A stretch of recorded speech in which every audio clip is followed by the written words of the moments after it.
এখনই উল্লাস করার কিছু নেই। এখনই উল্লাস বা আনন্দ করার কিছু হয়ে যায়নি। আন্দোলন ব্যাপক আকার, প্রকট আকার ধারণ করেছে সারা দেশে। ইতিমধ্যে যমুনা টেলিভিশনের সর্বশেষ বরাতে আমরা জানতে পেরেছি যে সারা দেশে ৭২ জনের প্রাণহানি ঘটেছে। সিরাজগঞ্জের এক থানায় ১৩ জন পুলিশ সদস্যকে পিটিয়ে মারা হয়েছে এবং অন্যান্য সারা বাংলাদেশের ছাত্র জনতা, সাধারণ মানুষ ৭২ জনের প্রাণহানি ঘটেছে। আর কত প্রাণহানি ঘটালে এই আমাদেরকে শান্তির পথে আসতে হবে? কতক্ষণে এই শান্তিপূর্ণ সমাধান আসবে? অনেকে বলছেন যে আওয়ামী লীগের এমপি মন্ত্রীরা ইতিমধ্যে দেশ ছেড়েছেন। দেশ ছেড়ে অনেকেই দেশ ছাড়ছেন। আজকের মধ্যেই অনেকে দেশ ছেড়ে পালাচ্ছেন। ইতিমধ্যে তাজুল ইসলাম, ব্যারিস্টার শেখ ফজলুল তাপস, তারা দেশ ছেড়েছেন, তাদের পরিবারও দেশ ছেড়েছেন। এছাড়াও অনেক যাত্রীল বিচারপতি, তারাও দেশ ছেড়েছেন অনির্দিষ্টকালের জন্য। সমস্ত আদালত বন্ধ। এছাড়াও বন্ধ করা হয়েছে সরকারি সকল প্রতিষ্ঠান, ব্যাংক, বিমা প্রতিষ্ঠান। যাবতীয় যে ছাত্ররা তাদের অসহযোগ আন্দোলন ডাক দিয়েছিল, সেটা সরকারই সেগুলো বন্ধ করে দিয়েছে। আর যে বিষয়টা এখনও ঘটছে, এখনও সারা বাংলাদেশে আন্দোলন চলছে। আজকে রাতভর আন্দোলন চলবে এবং আগামীকাল লং মার্চ ডেকেছেন শিক্ষার্থীরা। সমন্বয়ক আসিফ মাহমুদ তিনি বলেছেন যে লং মার্চ ৬ তারিখে ছিল, সেটি ৬ তারিখে নয়, আগামীকালই আনা হয়েছে পরিস্থিতি বিবেচনায়। তারা দেরি করতে চাচ্ছে না, খুব দ্রুতই সরকারকে পতন ঘটিয়ে নতুন একটি জাতীয় সরকার গঠন করতে চাচ্ছে। ওদিকে আজকে বিষয় আরেকটি ঘটে গেছে, সেটি হচ্ছে ডক্টর মোহাম্মদ ইউনূস তিনি রাতেই দেশে ফিরছেন। তিনি কি তাহলে আগামীকাল ক্ষমতা গ্রহণ করবেন ছাত্রদের কাছ থেকে? এমনভাবেই কি ছাত্ররা তাদের প্ল্যান সাজিয়েছে, নাকি কি ঘটতে যাচ্ছে? নাকি এই আন্দোলন ছাত্ররা পরাজিত হবে? কারফিউ যেহেতু শুরু হয়ে গেছে সন্ধ্যা ৬টা থেকে, এই কারফিউ কেমন চলবে এখনও বলা যাচ্ছে না। মিরপুর ১০-এ সেখানে আমরা দেখতে পেয়েছি গুলিবর্ষণ করেছেন সেনাবাহিনীর সদস্যরা। তারা বলছেন যে পুলিশের কথা কেউ না শোনার কারণে শেষ পর্যন্ত সেনাবাহিনী গুলি ছুড়ে পরিস্থিতি শান্ত করার চেষ্টা করেছেন। তবে তারা কারো বুকে গুলি করেনি, গুলি করছেন আওয়ামী লীগের নেতাকর্মীরা সাধারণ জনতার উপরে। সাধারণ জনতাও কাল থেকে খালি হাতে আসবে না, কালকে থেকে তারাও অস্ত্র হাতে করে আসবে এমন বলে আমরা জানতে পাচ্ছি। আজকে তারা শুধুমাত্র বাঁশ লাঠিসোঁটা নিয়ে আসছেন, আগামীকাল থেকে যদি কালকে তারাও অস্ত্র নিয়ে আসে তাহলে তো গোলাগুলিতে আরও ব্যাপক প্রাণহানির আশঙ্কা ঘটতে পারে। তো এই অবস্থা আসলে আরও কঠিন পরিস্থিতির দিকে নিয়ে যাচ্ছে। আরও লাশ, আরও রক্ত, তারপরে কি দেশের সমাধান? দেশকে আসলে আমরা কেউ ভালোবাসি না। দেশকে ভালোবাসলে একটা শান্তিপূর্ণ সমাধানে যেতাম। যারা দেশকে ভালোবাসি করে মুখে ফেনাও তুলে ফেলি, তারা প্রকৃতপক্ষে দেশকে ভালোবাসি না। চলুন আপনাদেরকে এখন কী ঘটছে সেই সংবাদগুলো জানা যায়। নিহতের সংখ্যা নিয়ে যা বললেন সমন্বয় আসিফ তিনি জানিয়েছেন ইতিমধ্যে ৭২ জন সাধারণ মানুষ তারা নিহত হয়েছেন। আর এটা কোনো দলের আন্দোলন নয়। আসিফ নজরুল তিনি বলেছেন এটা শিক্ষার্থীদের আন্দোলন, এটাকে ভিন্ন খাতে নেওয়ার চেষ্টা করবে না। সরকার বারবার বলছেন যে সন্ত্রাসীরা মাঠে নেমেছে, বিএনপি, জামাত, ছাত্র শিবির তারা মাঠে নেমেছে, তাদেরকে প্রতিহত করো বলে তার দলের নেতাকর্মীদেরকে তিনি আদেশ দিয়ে দিয়েছেন ইতিমধ্যে।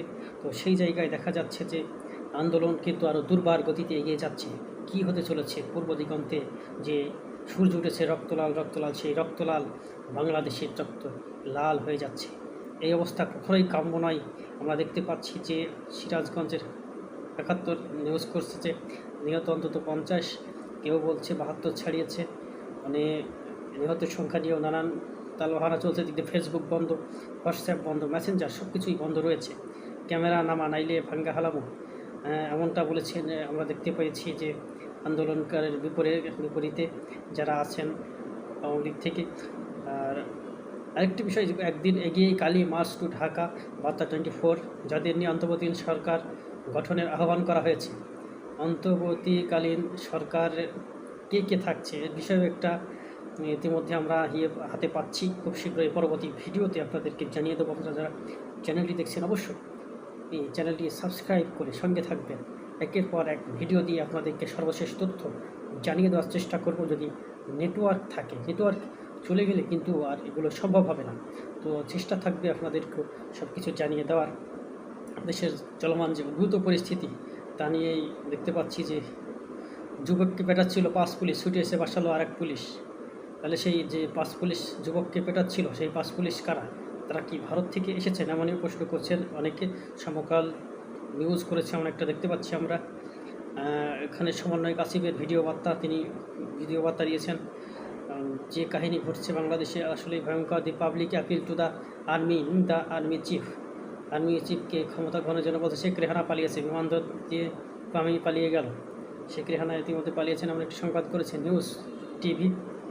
বাংলাদেশে unrest, protest, demand justice. Al Jazeera একের পর এক সংবাদ করছে বাংলাদেশকে নিয়ে।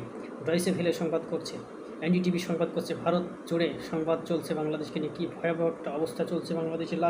বাঁশের লাঠি নিয়ে চরমোনাই আইপিএর সরকার পতনে শক্তিশালী শোডাউন। সবাই নেমে গেছে। ফেরদৌস রিয়াজকে টোকাই আখ্যা দিয়েছেন সালমান মুক্তাদির। আমরা দেখতে পাচ্ছি আরও মহাকালীতে সেনা সদস্যদের কাছে অবস্থানের অনুমতি চাইল শিক্ষার্থীরা। আপনারা জানেন যে সেনা সদস্যরা আজকে নামছে এবং অনির্দিষ্টকালের জন্য এই কারফিউ চলমান থাকবে। যে কারফিউ চলমান ছিল সেটি আবারও চলমান রাখার সিদ্ধান্ত নেওয়া হয়েছে। আপনারা দেখতে পাচ্ছেন যে চিহ্নিত কিছু পুলিশ গোয়েন্দা সংস্থার টার্গেটে আছে, তাদেরকেই ফিনিশ করে দেওয়া হবে এমন কথা বলা হচ্ছে। গুলি করার আগে আইনি বিধান না মানলে অবিশ্বাস্য যা হবে। আপনারা জানেন যে হাইকোর্টে একটি রিট করা হয়েছিল যে যারা আন্দোলন করছে বা সমাবেশ করছে, সভা করছে, এগুলো তো সংবিধানের নিয়ম অনুযায়ী করছে। তাদের সংবিধান এই অধিকার দেয় যে সভা সমাবেশ করা, কিন্তু তাদের উপরে যে নির্বিচারে গুলি করা হলো সেইটা যেন বন্ধ হয়। এই রিট করা হয়েছিল, সেটি খারিজ করে দিয়েছেন বিচারক। খারিজ করে দিয়েই আদালত অনির্দিষ্টকালের জন্য বন্ধ করে দিয়েছেন। আপাতত আর আদালত খোলা হচ্ছে না। সেনাবাহিনীর গাড়ি ঘিরে স্লোগান চলছে। ছাত্রদের দাবির মুখে পদত্যাগ করবেন ওবায়দুল কাদের। ভোলায় আওয়ামী লীগ অফিস ভাঙচুর। ঢাকা বিশ্ববিদ্যালয়ে হলের নিয়ন্ত্রণ নিয়েছেন শিক্ষার্থীরা। এই যে 1971 সালে কিন্তু ঢাকা বিশ্ববিদ্যালয়েও আক্রমণ চালিয়েছিল পাখানাদার বাহিনী। তারপরে ঢাকা বিশ্ববিদ্যালয় হলের নিয়ন্ত্রণ শিক্ষার্থীরা নিয়েছেন, তারপরেও ভয় থেকে যায়। তাদেরকে সতর্ক অবস্থানে থাকতে হবে। যে কোনো সময় অভিযান চলতে পারে। কিছু বিপদগামী যে কিছু হবে না এমনটাও নয়, সবাইকে সতর্ক থাকতে হবে এমনটিও বলেছেন সাবেক সেনাপ্রধান। তিনি আরও বলেছেন যে সবাই ব্যারাকে ফিরে যাও। সবাইকে ব্যারাকে ফিরে যাওয়ার জন্য তিনি বলেছেন যে আপনারা ব্যারাকে ফিরে যান, এই মাঠে থাকবেন না। ইকবাল করিম সাবেক সেনাপ্রধান, তিনি এই কথাটাই বলেছেন। আর খেলোয়াড়দের মধ্যে সাকিব মাশরাফিদের বর্জনের আহ্বান রিয়াসাত আজিমের। আর দেখতে পাচ্ছি আমরা বাংলাদেশি ছাত্রদের জন্য জাকির নায়েক, দাউদ কিমের বার্তা। বাংলাদেশে protest youth lead movement. Al Jazeera সংবাদ অসহযোগ আন্দোলন, সংঘর্ষ, মৃত্যু, নতুন কর্মসূচি। বিবিসি বাংলা। সেনাবাহিনী জনগণের বিপক্ষে দাঁড়াচ্ছে না, মন্ত্রী এমপিরা পালাচ্ছে। ডক্টর জাহিদুর রহমান এমন একটি তিনি ভিডিও বার্তা দিয়েছেন। আমরা দেখতে পাচ্ছি সেনাপ্রধানকে জনতার আহ্বান শোনার জন্য আহ্বান জানিয়েছেন পিনাকি ভট্টাচার্য। একের পরে একটি সংবাদ দেখতে পাচ্ছি। সরকার পতন নিশ্চিত হলো, সারা দেশে বিজয়ধ্বনি। বাংলাদেশের নতুন সরকারকে, এগুলো একটা ভুয়া সংবাদ দিয়েছে। এখন সরকার পতন ঘটেনি। টাকা ছাড়া কি কেউ এভাবে আন্দোলন করে? এমন নানান কথাবার্তা, পুরনো কথা। যাই হোক, আমরা দেখতে পেয়েছি তাপসের ডিগবাজি। গান বাংলার কর্ণধার তাপস, তিনি ছাত্রদের সাথে একত্রতা প্রকাশ করেছেন 15 বছর সরকারের খেয়ে দেয়ে। তো এই বিষয় নিয়েও কথা হচ্ছে। এখন পর্যন্ত এতটুকুই আপডেট দিলাম আপনাদেরকে। ধন্যবাদ। পাশে থাকবেন, সাবস্ক্রাইব করে সঙ্গে থাকবেন।